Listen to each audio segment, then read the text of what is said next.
Hey, besties, it's Sika, And Charles. and we're in the pod. So, Sharice can't join us today, but she will be with you guys next week with some fun conversation with a special guest.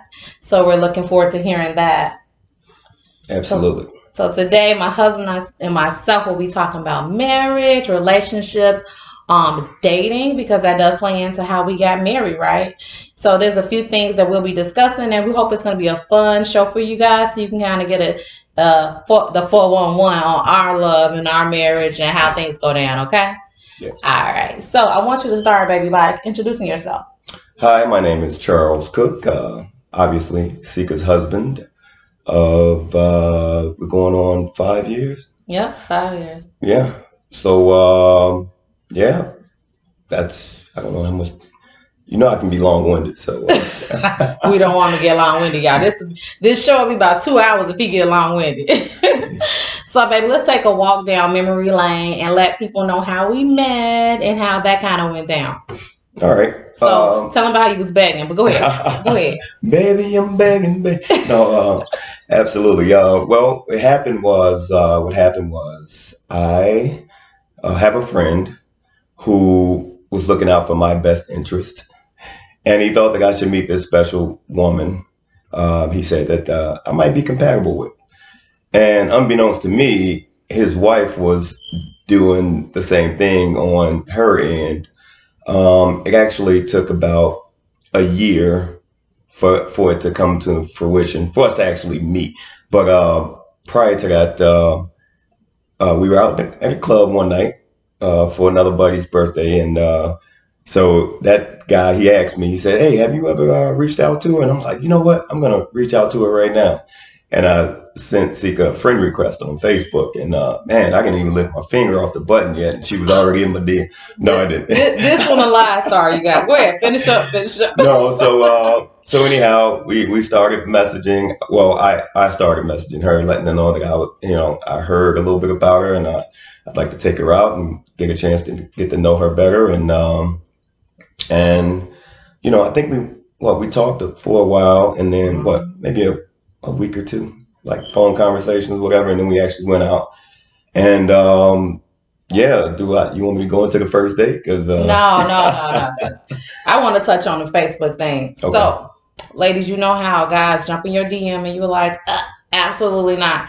I did have some background because my friend was saying, "Oh, he's a good guy." She was telling me things about him, but I totally was a person to never respond to somebody in my DM because I didn't like it. I'm just like, I'm good. I don't want to talk to anybody on Facebook. So that was one message I was happy I accepted and actually replied to. But that goes to show you Facebook, social media do play a role in dating nowadays. Yeah. It's different than when we was growing up. You see a girl and say, "Hey, what's up?" and you go from there. So yes, Facebook had a part in us meeting. Well, it certainly helped that we had kind of been briefed on each other already, so that kind of broke the ice. It wasn't so awkward Yeah. messaging. He read my resume and he was so thirsty to get in my DM. Let's just sum it up. Yeah. No, I actually heard a lot of great things about you, and just to be a little transparent here, the reason why it took a year to actually reach out to you was because I was dealing with some things, and I had heard that you were like the cream of the crop, and I didn't want to introduce you to the things at that time. So I had to get rid of some things, or shall I say, handle some business before so I could present myself, whole, if you will. We'll get into that later. Yeah. I'm grateful that you did that because I surely was not a 7.5 man or a man with extra stuff attached to it. So, with that being said, it's also about timing. Yeah. Yeah. So, Yeah. but I don't know when you want to get into that piece. We'll go down. Slow down, love. Okay. Slow down. So I do want to disclose that we both are remarried. So this is our second marriage. I was married before, as well as Charles. He was married prior Yeah. to. And love, when did you decided, okay, I want to get remarried? Because I know for me, when I first got divorced, I was like, you know what? I don't know about this thing. We probably, I probably don't have to do it again, Mhm. just because of all the ties, and that's legal ties to it, as well as just the whole emotional thing. So what made you want to get remarried? Did you always know you wanted to get remarried? Yeah, I mean, I never, I never, how shall I say? I never, I never said that I wouldn't do it again. Mhm. Um, because I feel like I'm a family man, at heart. Mhm. While I probably could hold my own in a single man's arena, at me being married or being a husband adds to my need for structure. Actually, you know what I'm saying? And I just, you know, not nothing against single guys who are out here doing their thing, but I just think that for me, it was just a lot of things out of order without having that mate. It was like the piece of the puzzle that was missing. So yeah, I knew I would do it again. Um, Mhm. just because one experience went south, it didn't deter me.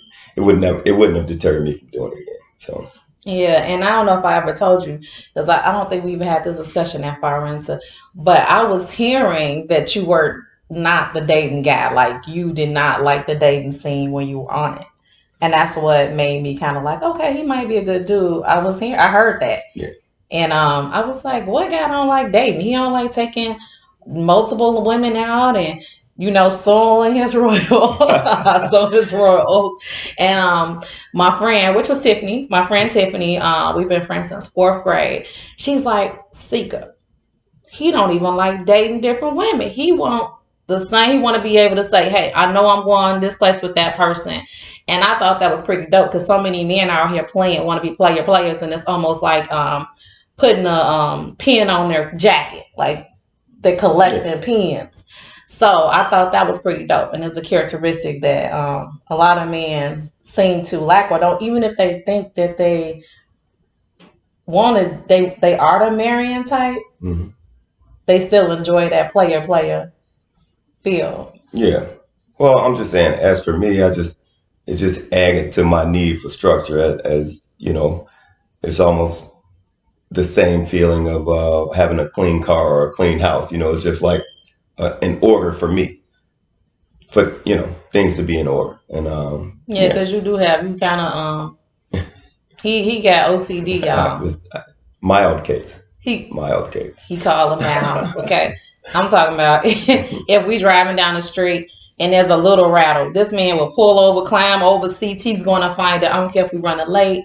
He cannot drive without figuring it out. And I'm like, I can tune it out so quick. It can be a middle, like a whole bunch of rattling coins going crazy, and I'm good. I turn my music up and we gone. Now you gotta So get to the bottom of yeah, so I it. help with this OCD, in other words. So let's talk about our first date. All right. Well, I wanted to go all out because I'm a baller or whatever. you know. Cheap. So no. Cheap. uh, we went to man. The name of the joint is on the tip of my tongue. Really? Um, You finna lose all type of points. And no, Valentine's Day coming up. Come on. You no, better. no, no, no, no. Grand Lux. Okay, there we We go. went to the Grand There we Lux. go. And the hood bougie spot. Um, and Well, I don't know how detailed you want to get about the first date because You you go did ahead, tell the story you because you love to tell a no I story. didn't I don't want to put I'll tell it. So you well, guys. we were having a great time though. Um. We were having a great time. I have a tendency to showcase my comedic side, so I had a laugh and showing all the teeth. So and we were having a good time. Great conversation. The chemistry was there. And then it came time to order. The waiter came around. Dun dun dun. I'm like, oh, you think I'll say, you know what? I think I'm gonna have the salmon and I'll have the rice, whatever, right? So the waiter takes the order and walks away. Well, matter of fact, before the waiter got there, I said this to him.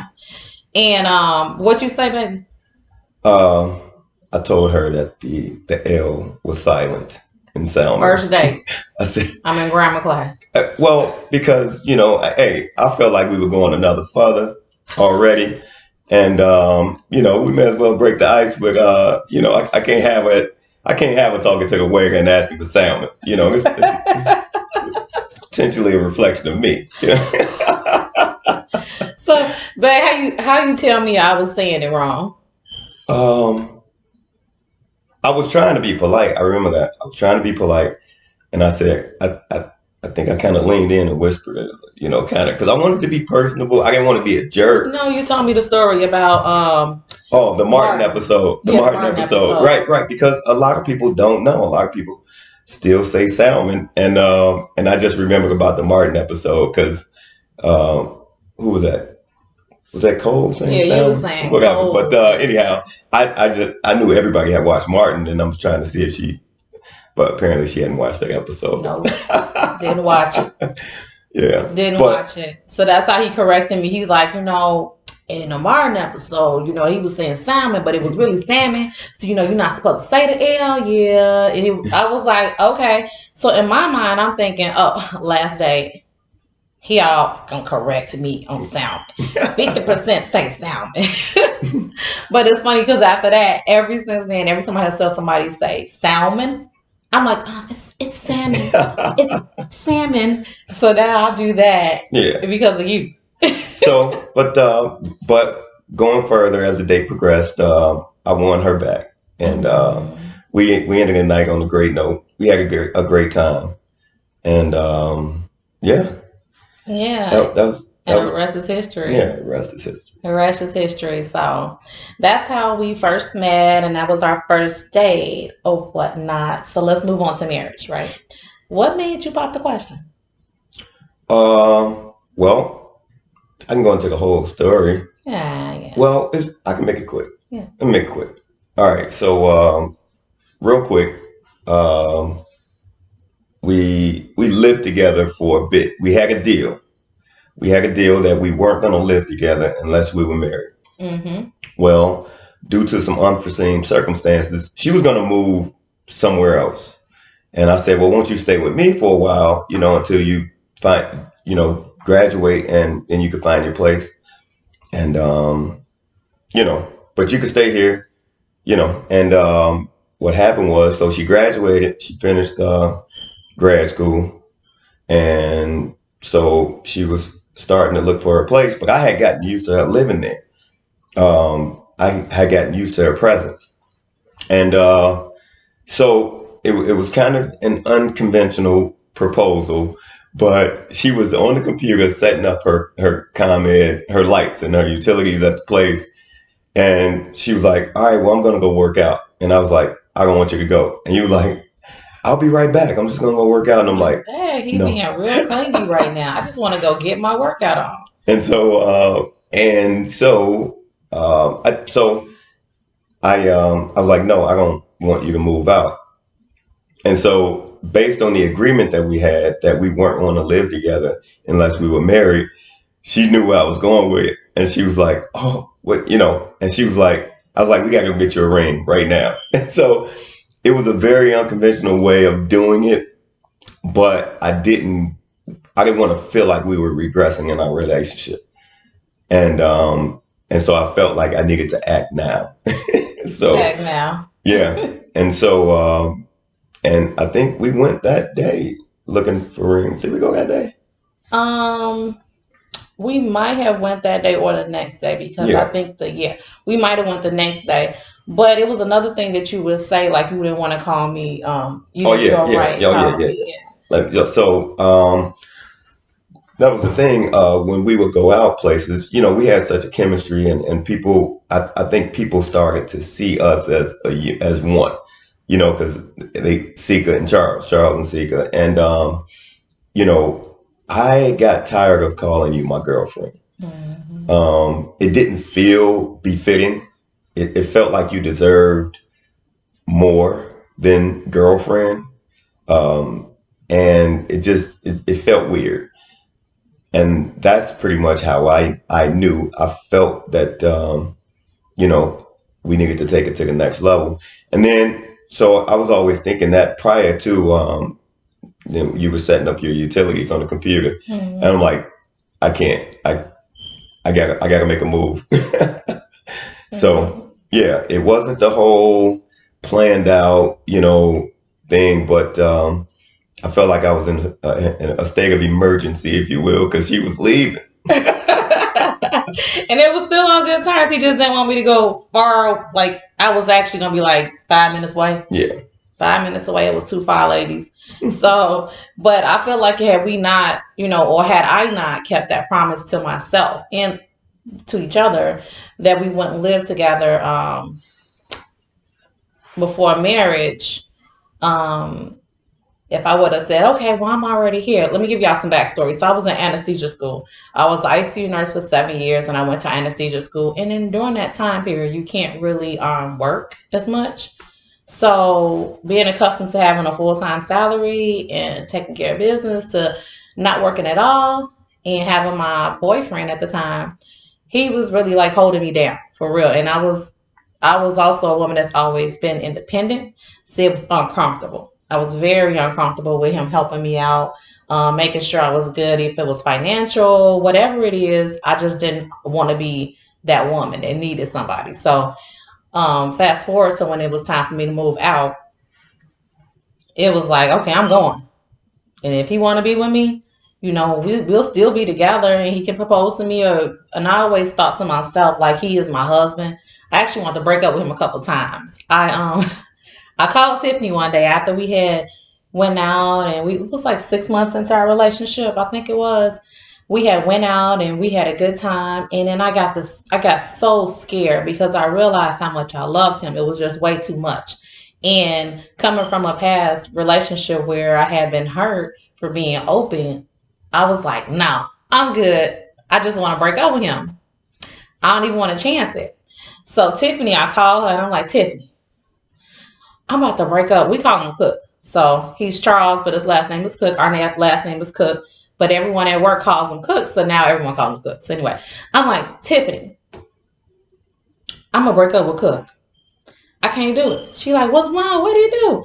I said, I love him too much. Ain't no way in the world I could stand in a relationship with this man because I love him too much. And then what if he mess up? And she was like, Sika, shut up and be quiet and go get off my phone. So I had to check myself a couple times. That was more than one time, feeling like panic mode because I loved him so much.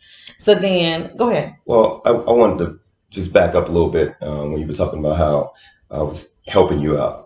Mhm. That was one thing. Now, one thing that I found so dope about you at the time was that you were in a season of sacrifice that was self inflicted, if you will. You already had a great career. You already had a great career, and I thought it was admirable that you gave that up and struggled for a while so you can do better. And I know I know a lot of people that wouldn't have that type of courage.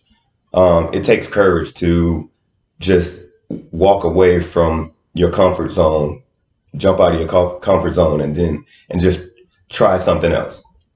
And I knew it. I mean, I admired you, even though you probably didn't feel like at the time that you should be admired. And I would tell you that and so it was like nothing. It was nothing for me to like do what I've done because I felt like you put yourself in that position to be better, to better yourself. Like I don't know anybody else who does that, and so I admired you.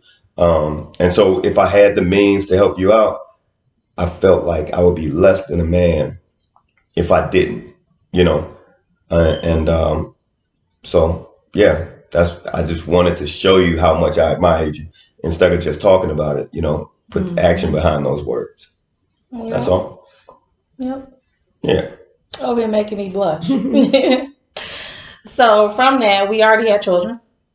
I had or have a 14-year-old now, and then he also had three girls. So we got all girls, four girls. And then we got bonus kids. Yeah. So we just a big old happy family. So it kind of moved into us navigating being a blended family. And how have you found that? Well, I've already had some experience with this. So, but it's actually, I mean, so I kind of knew how to approach it. The only difference was Maya was a little bit older, Mhm. and so you know she was a lot of her. She had a lot of ways that she was set in, and but I don't know. I operate off as it pertains to the kids, my relationship with the kids. I just try to operate off of kindness and respect, and hopefully that morphs into a loving relationship, which it has Mhm. on both ends. You've done that as well with mine and our bonus kids, Mhm. um, and I don't know. We just try to operate off of mutual kindness and respect, and like I say, loving relationships have morphed, have evolved from that. So Yeah. it's been a joy.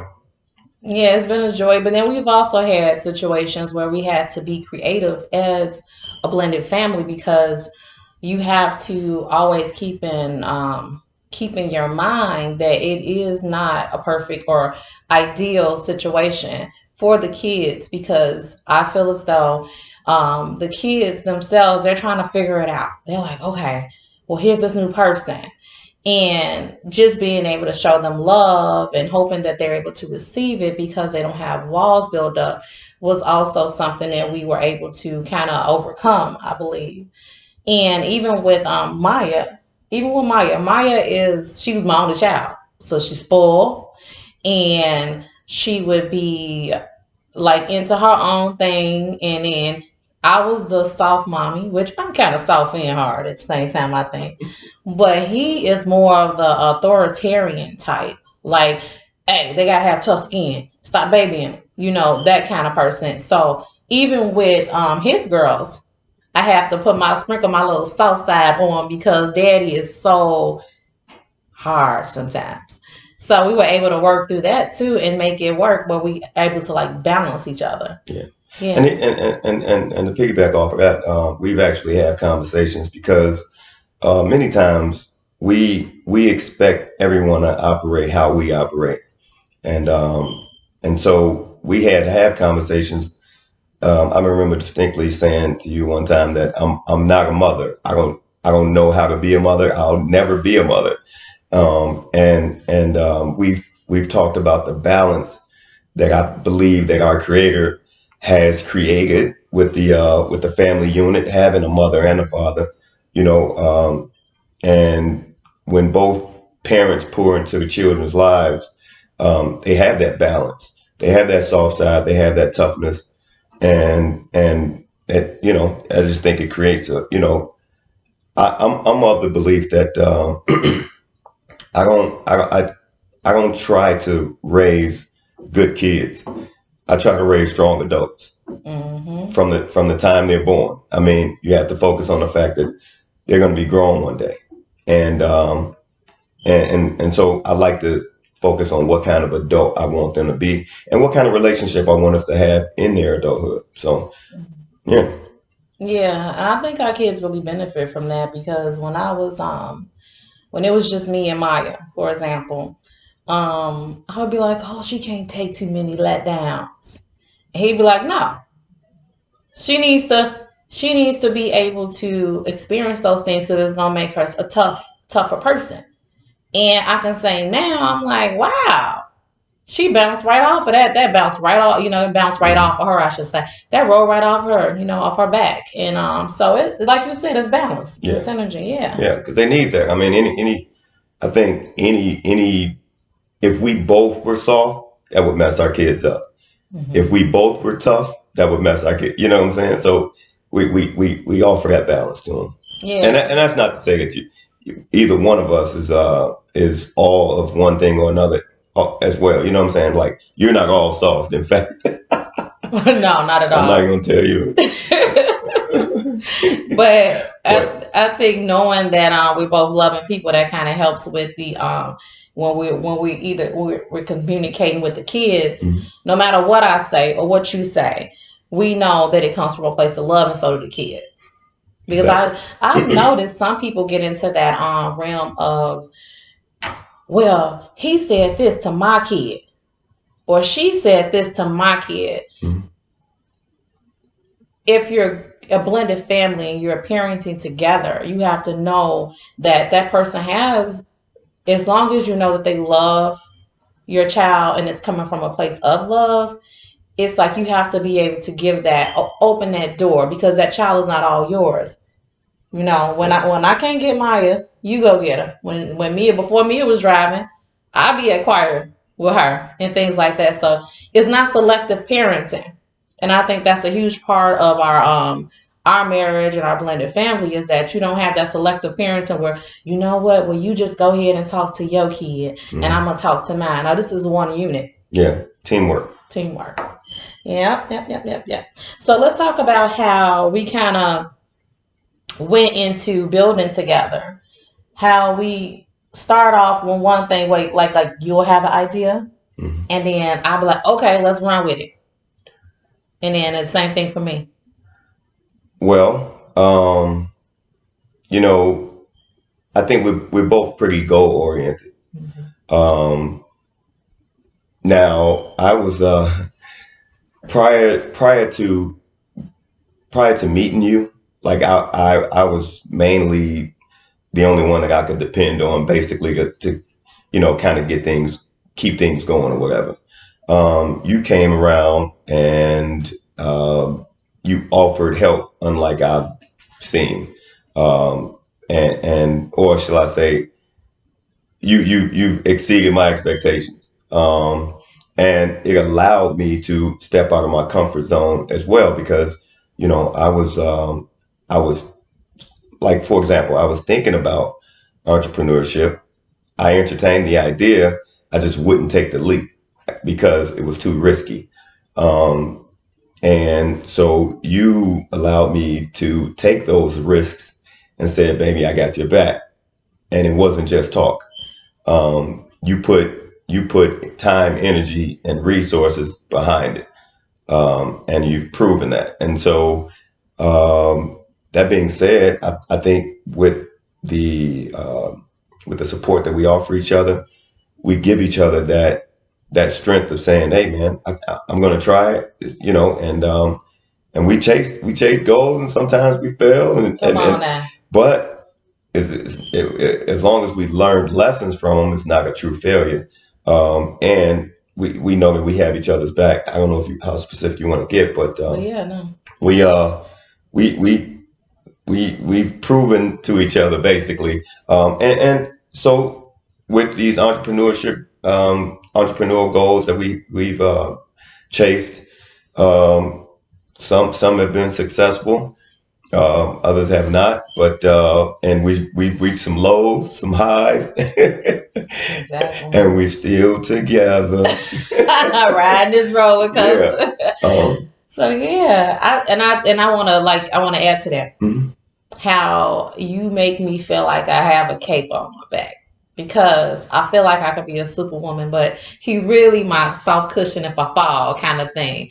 So just having my back and saying it's okay to fail, it's Mhm. okay to win, of course, but if it don't work out, you cool, baby. Having that, like, it really gives you an extra sense of stability, because I think a lot of people out here, they want to try things, but they don't know if they're gonna have full support of their family and their spouse, Mhm. you know, and that plays a huge part of any marriage, making sure that you have support, and the person being an active supportive person, not just say, oh yeah, I got your back. good, exactly, show me you got my back. And I can go into when we was opening the spa. This man would work 16 hours, come from work, he would go straight to Indiana, go to the spa, put stuff up. He working on it, being a handyman, go to bed, go back to work. And we would be up late hours and things, but these are all things that he was doing for me. It was a unit. It wasn't just me going into business at the Rejuvenation House. It was my husband too, because he was instrumental in bringing that all together, and even with family. But as a whole, I don't think that it was anything I could have done without you. I couldn't have done that without you, because you gave me this. You gave me the pass for no dinner tonight. But I ain't gonna be home. Yeah. You gave me that pass for, all right, I got the girls. Don't worry about it. So just being able to do those things, that little bitty pass that you was giving me, that some people might not have. Hmm. Like they be complaining, why ain't got no food on the table? So And you know what? That reminds me of one important thing that I look for in my closest relationships, whether it's work relationships, friendships, family. Um, the best relationships are those relationships where both parties or all parties involved go hard for each other. mhm. Um, we've proven to each other time and time again. Whereas hey, I may not feel like it, but I'll do it for you. And because I know all the time, I know you don't feel like cooking all the time. I know you don't feel like doing the things you do around the house, or doing, but you do it because you love us, and you know that you have to sacrifice that time and energy. And that was the same. I just, wanted to reciprocate that. I try to mindfully reciprocate that. That I do know sometimes that I'm like, babe, you're going downstairs, whatever, get me. And then, I know you're going to always, and that's what I'm saying as far as like we've proven each other on a daily basis that we have each other back. And it's the small things. Yeah, it's doing those things when you don't feel like it. Exactly. And we both know I don't like folding laundry.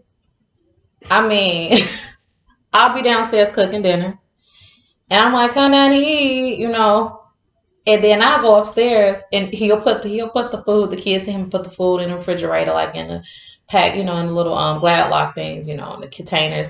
And I'll go upstairs, and he'll have all laundry folded. And you like to call that foreplay, which I agree with, Well, right? yeah, because I actually, many moons ago, I heard a preacher say one time, this was in an adult portion of class, and he said he said that foreplay starts well before you get into the bedroom. hmm Um, and because in my mind, okay, say I didn't do all those things, and they have to be done anyway, right? hmm Somebody has to cook, or at least go get some food. Somebody has to clean up. Somebody has to pay the bills. Somebody has to manage the household, daily household activities or whatever. Somebody has to fold the clothes. Now, let's just say you did all of that, right? And hmm then now you coming into the bedroom. I'm like, babe, what's up? You ain't feeling that. You ain't.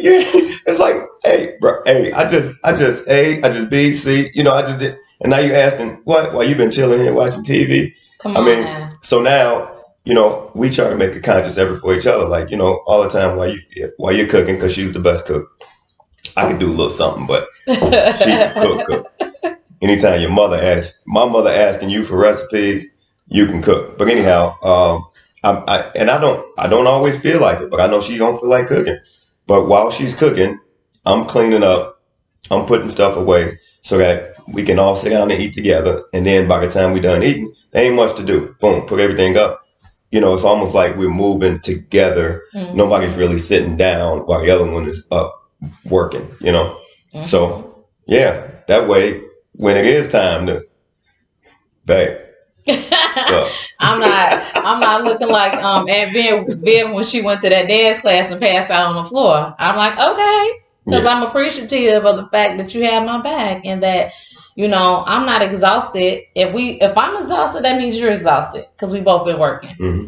So being real partners in our marriage, I think, is huge. I Yeah. think that's what keep it fresh, keep it going, keeps it I think you should have a level of respect in marriage. I think we have that. Hmm. We respect each other's energy and time and effort. Absolutely. So yeah. So some of the goals that we've been working on as a couple, and you mentioned you kind of went into it entrepreneurship, Hmm. but we've also been working on the minimalist movement. And this is something that Cook brought to the table. And at first I was like, what? No. We work hard. We work hard. We gotta play hard. What are you Yeah. talking about? And slowly but surely he has won me over with this thought process. And I'm actually really digging on the potential Hmm. the potential in a lot of different areas with living in a minimalist way. Yeah. So could you kind of talk to our audience or my besties about Minimalism. yes, please. All right. Well, I'll give the quick breakdown of it. Basically, minimalism isn't about minimalizing your income or minimizing your income at all. It's actually about maximizing your income, maximizing your investments, but minimalizing your trivial purchases, minimalizing the things that you own, all the clothes, the shoes, the fancy cars, the houses, all that, or what have you. Now, um, and it's about maximizing your experiences. Mm-hmm. Um, Maximize because we clutter our minds or clutter our lives with so many material possessions. We can't even enjoy life. Yes. Um, we can't take the trip because we can bought that big house and all those fancy cars and it's a rat race. Trying to keep up with the latest fashions, the latest gadgets, the latest cars, and everything with the house. You spend so much of your resources maintaining those things. To what point? um, because something new is going to come out every Mm-hmm. day. Something new coming out. So you get the latest outfit. Now you're out of style in a week. I mean, Mm-hmm. so I never really wanted to participate in that. I was actually practicing minimalism but prior to us meeting, and it's a concept that a lot of people can't really buy into because I mean, let's face it, a lot of us have been brought up in consumer culture. We got to show our worth on our backs. I need to Mm-hmm. show you I'm balling or whatever. And I I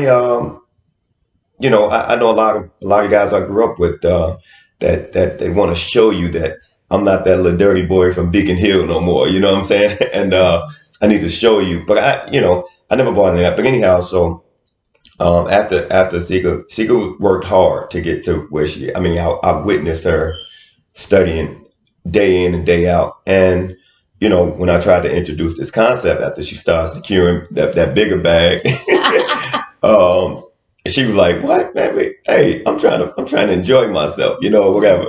And I'm like, "All right, cool," because I know she got my back. So wherever we go, we're going together. So she enjoyed her time.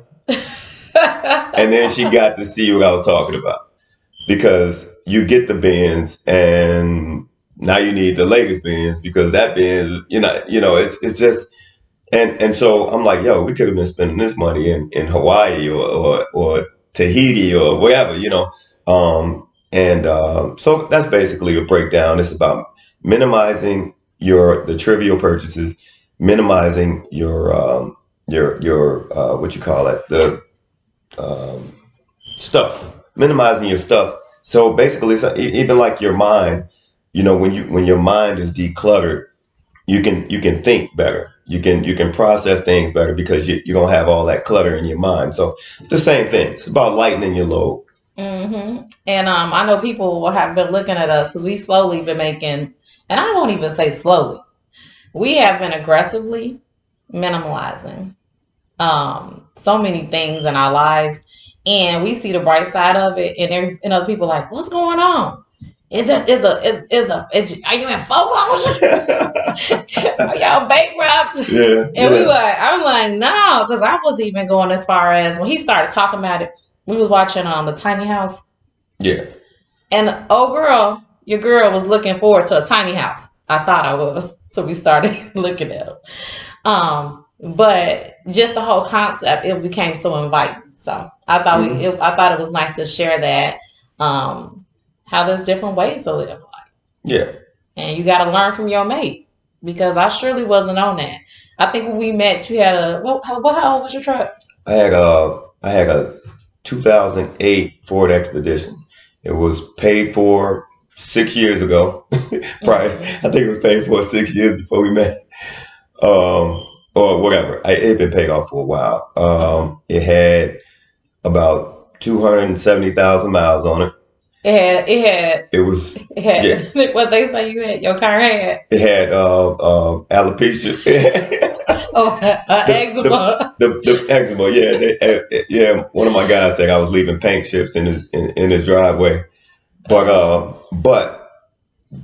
the thing was, I didn't look like what my bank account looked like, Hmm. and I was straight. And so that's what made me comfortable. That's what brought me comfort, knowing that I can at any time I could take a trip, or I can pay my bills, or I can eat what I want. Um, and so yeah. Yeah. Yeah. I thought that But was funny. that truck ended up taking a dump, and I had to get another one. So Yeah, he had to upgrade, I but it had to. wasn't a day before the had to point Yeah. because he was like, nope, I ain't got no note. I I know it cut was off. I It's was okay. enjoying that no note for a while. Exactly, exactly, Mm. exactly. So that kind of leads into being an inspiration to each other, which I think is so important. Another very important and unique part of our marriage is that you inspire me so much with so many different things that you come up with. Even and I know you're not supposed to discuss it. Stoicism. Oh, So even with the the stoicism, different philosophies. I study different philosophies. yeah, he studies I different. have a fascination for like just trying to see how other people think. And Hmm. so, yeah, I did stumble across Stoicism, and I subconsciously have been practicing it for like about 15 years or so. And I didn't realize I was practicing it until about 6 months ago. So, yeah, Yeah, that's, which is pretty dope because I need to practice it with you. I'm so happy you disclosed but it. you're not supposed to tell people you're practicing it because you I seem weird. know. I But don't care what seems weird because yeah. I know how I am. I'm the person that goes from 0 to 100 real quick. I'm either like, what happened? And then or I'm like super excited about something. He's like, chill, it ain't happened yet. I know it's possibly gonna happen. But then if you that excited, if it don't happen, then you're gonna be let all the way down. So now I don't be getting too excited, so it's time to be excited. Or you say don't panic until it's time to panic. Yeah. Yeah. So those are my two things. I'd be like chill until it's time to celebrate, and then don't panic until it's time to panic. I remember when we bought our house, the house we're living in, and like you were so excited and like screaming all over the place, and I think you kind of got upset with me because I was like, oh, okay, you know, and I didn't Exactly. really know. I wasn't really consciously practicing stoicism at the time, but I was just thinking, okay, it's a house. Okay, granted, it's a nice house, but things don't really excite me because they come and go. And so that was she kind of mad at me because I wasn't sharing in that same um, outward excitement. I was happy on the inside. It's a nice house, so but yeah. I was big mad, y'all. I'm like, can I get a friend to celebrate with? Can somebody be just as happy as me? So those things that you've been teaching me have definitely helped with just me in general. Yeah. I think. And Like, same thing. Hey, I'm one of the guys that, hey, I can't play sports.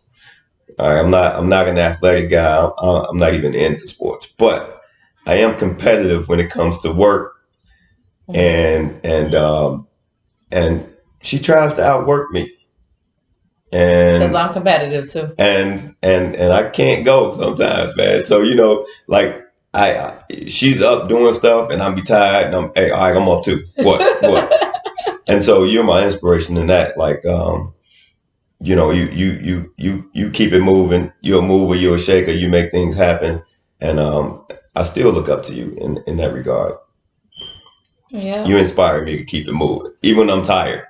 Yeah. Yeah. Yeah. Mm-hmm. So I wanted to also, so I don't want everybody to think it's all peaches and cream in marriage. Mm. It's not all peaches and cream in marriage. Yeah. Okay.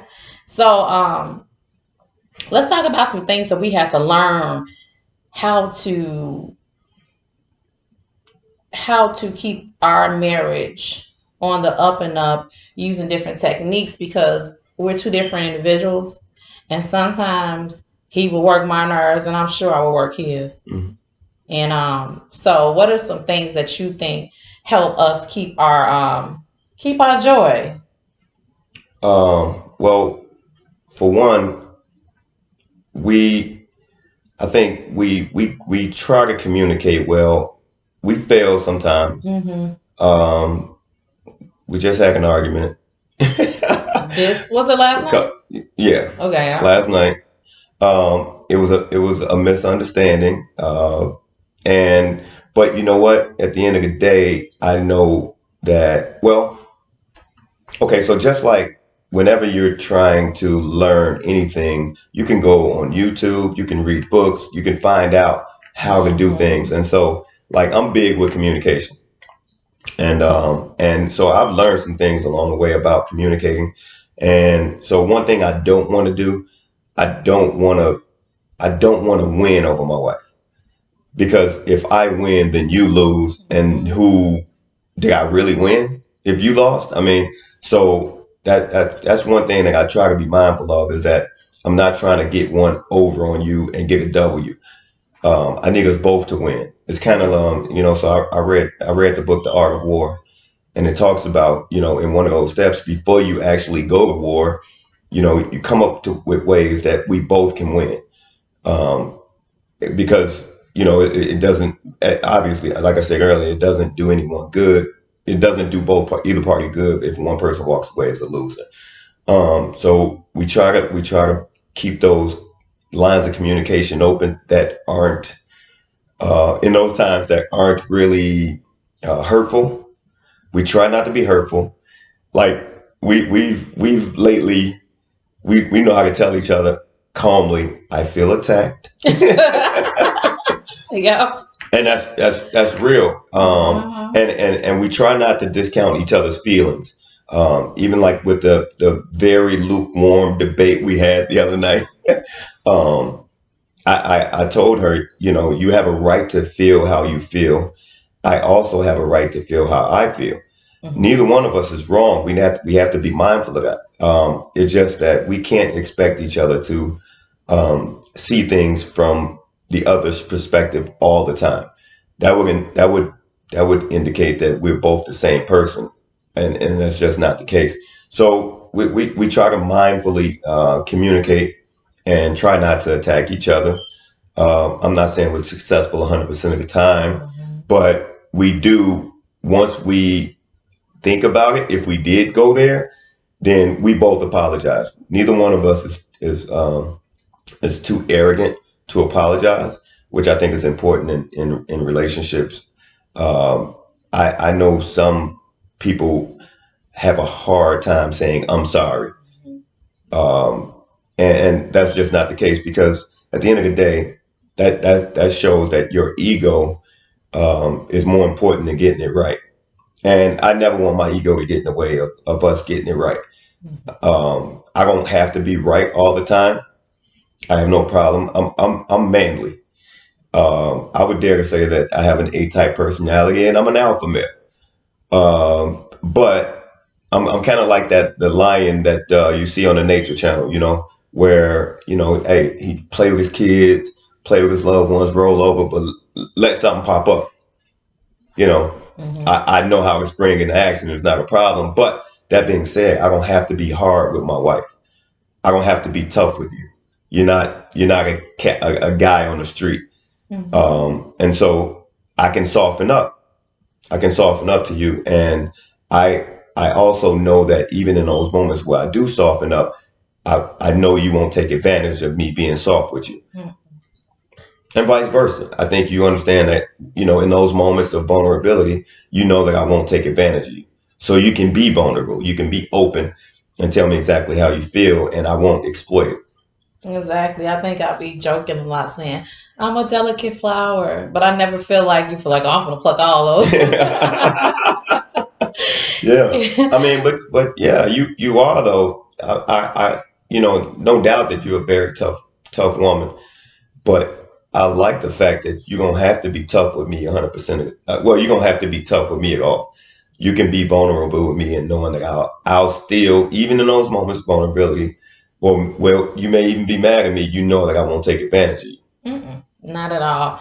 And I have to myself, I have to always ring in my own feelings because I can get stuck in my own world. And this is how this should have went. Hmm. And this is where things work right. And then he's like, okay, that's in your head. So what about now listen to what's in mine? And I have to be receptive of that. Because sometimes you want to get bullheaded and you want them to hear your part of things and see your point of view. And sometimes it ain't about that. It's about just recognizing that we both have a point of view and agreeing to have our own train of thought. Hmm. Hmm. And there have been times where we've had arguments, and I remember reading about the power of touch. And so I never told you this actually, but Next there are time times where I'm gonna punch you next time then. we've argued, and I would just grab you and hold your hand, or I would hug you, and you were like, "Get up off me," you know.